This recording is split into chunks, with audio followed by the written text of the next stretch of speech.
आज हम इंग्लिश में सीखेंगे वर्ड फॉर्मेशन यानी शब्द निर्माण। और हम शब्द निर्माण किस शब्द से करेंगे? बास्केटबॉल से। सभी बच्चों को ग्रीन बोर्ड पर शब्द दिखाई दे रहा है? Yes ma'am. तो देखिए, इस शब्द में जो भी लेटर्स हैं उन्हीं से हम शब्दों का निर्माण करेंगे। और बास्केटबॉल एक तरह का खेल होता है जिसमें 5 खिलाड़ी 2 टीमों में खेलते हैं। तो पहला शब्द क्या बनेगा? Basket. Basket, very good. Basket का अर्थ होता है टोकरी। टोकरी जिसमें हम कुछ सामान रखते हैं, जैसे सब्जियां हैं, फल हैं, तो ये हो जाएगा टोकरी। इसको टी बनाइए बास्केट को।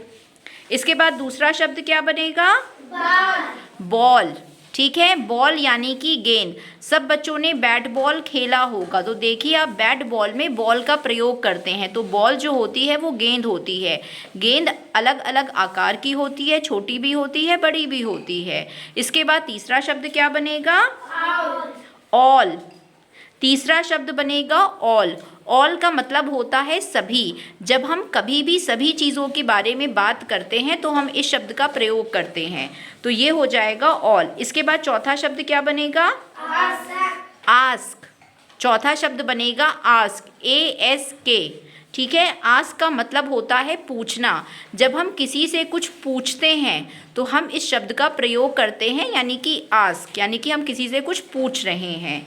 इसके बाद क्या शब्द बनेगा? Bake, BAKE, bake. बेक का मतलब होता है सेकना। जैसे कि बिस्किट होता है, केक होता है, इसको हम सेक के बनाते हैं। तो जो इसको बनाता है उसको हम बोलते हैं बेकर। और क्योंकि ये इसको सेक के बनाता है तो सेकने को हम बोलते हैं बेक। इसके बाद क्या शब्द है?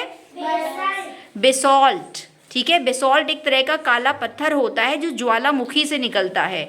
ज्वालामुखी से क्या होता है, इसमें ये काले रंग का पत्थर होता है और ये इसको हम बोलते हैं बेसॉल्ट। एक टाइप का ये रॉक होता है। इसको लिखिए काला पत्थर।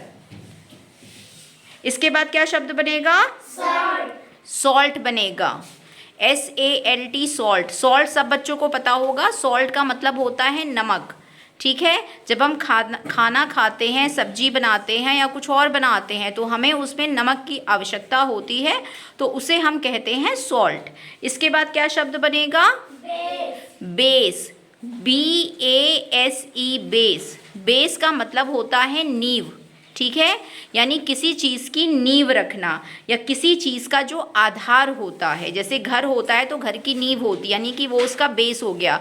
जब हम पढ़ाई करते हैं तो हम लेटर सीखते हैं, ABCD या फिर वर्णमाला, तो वो हमारा पढ़ाई का बेस हो गया, यानी कि नींव हो गई। इसके बाद क्या शब्द बनेगा? बेल। बेल का मतलब है घंटी। ठीक है, घंटी जैसे आप पूजा में इस्तेमाल करते हो या विद्यालय में जब आपकी घंटी बजती है तो उसको हम बोलते हैं बेल। इसके बाद क्या शब्द बनेगा? लेबल। लेबल, जो आप जैसे अपनी नोटबुक्स के ऊपर नाम लिख के चिपकाते हो, LABEL। जब आप नोटबुक्स पे नाम लिख के चिपकाते हो उसको हम बोलते हैं लेबल, LABEL।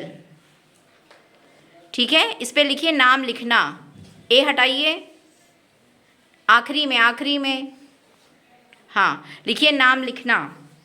इसके बाद क्या शब्द बनेगा?